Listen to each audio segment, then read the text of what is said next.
So I'm actually from Ontario.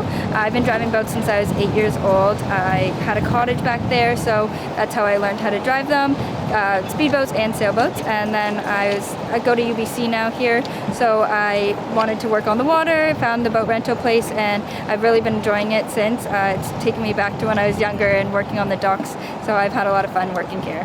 So we're located in Granville Island. We're just beside the ferry docks and right behind Bridges, so the big yellow restaurant beside the public market in Granville Island. And I am the office coordinator, so I work inside doing the reservations and getting everyone set up with their paperwork before they head out onto their boats. And then I also train people on their boats before they head out as well, just so that they're all knowledgeable and safe with their boat rentals.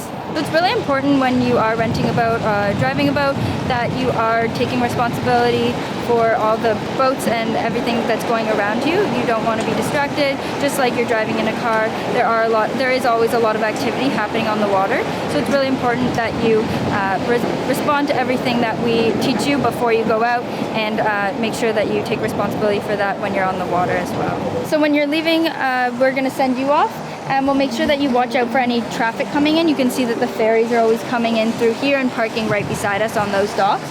So we'll just wait for the ferries and all of the traffic to be gone, and then we'll send you out. You'll head across to the other side there and follow the lane that's exiting under the bridge on the right side. Make sure that you stay away from the traffic coming in on the right side there, because they're always coming in, so just slow down if you come across any other boats. And then when you come back in, just come in, hover in this area here, and make sure that one of us are on the dock. We'll wave to you, make eye contact, and then we'll tell you to come in at a certain spot, and you can just come straight in and we'll catch you from there. Here you have your throttle. So the throttle always has to be in neutral in order to start the boat. That's a 90 degrees on the throttle. Right now it's locked in neutral. So once you start the boat, then you can hook your thumb under here, fingers on the red button, and the red button will allow you to change the gear there. So you'll just pull up on the red button, push forward to go forwards, and the farther down you push the throttle, the faster the boat will go. And then when you pull it back into neutral, it will slow down to a stop there. And then the same with reverse.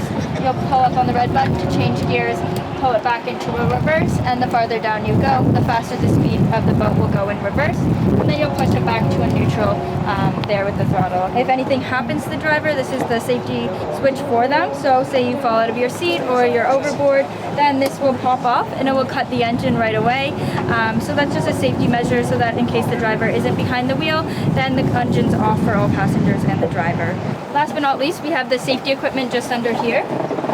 And we've got 2 buoys for you with extra rope, as well as 2 paddles. And then in the dry sack down there's an orange baler. It has a tow rope, whistle, and flashlight inside for a safety kit for you. You've got your standard steering wheel, just like a car, and then all these buttons here, they're not necessary, just like nav lights and everything, so you don't need to touch those. We also got a map here for you, so it's identical to our map inside. So we're down in False Creek area, and then we have the route either to the west side up to Seal Colony, or on the east side up to the waterfalls here. You can pass Stanley Park, the Lionsgate Bridge, Cole Harbour, where you have downtown Vancouver, and then Deep Cove as well, where they have a public dock that you can stop at. On the west side, then you can go up through the boats in the harbour here, and then past Lighthouse Park, up through Horseshoe Bay, and then you can head up to Seal Colony, where you'll see the seals, laying in the sun or hunting in the waters here. We've also got Snug Cove on Bowen Island. They've got a public dock there for our boats to dock at as well. And then the orange areas are the slow areas, so again, that's the 1.5 RPM on the boat, or the yellow areas are the shallow and rocky areas. So those are our hazardous areas.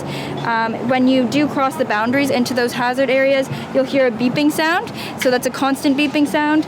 And if you hear that sound, it's a safety aid for you as the driver, so you need to take responsibility and move away from the land as quickly as possible, so that you don't incur any damages to the boat in those areas. And then we've got an emergency phone number here on the back for you. If you have any questions or issues, you can call us on that number there.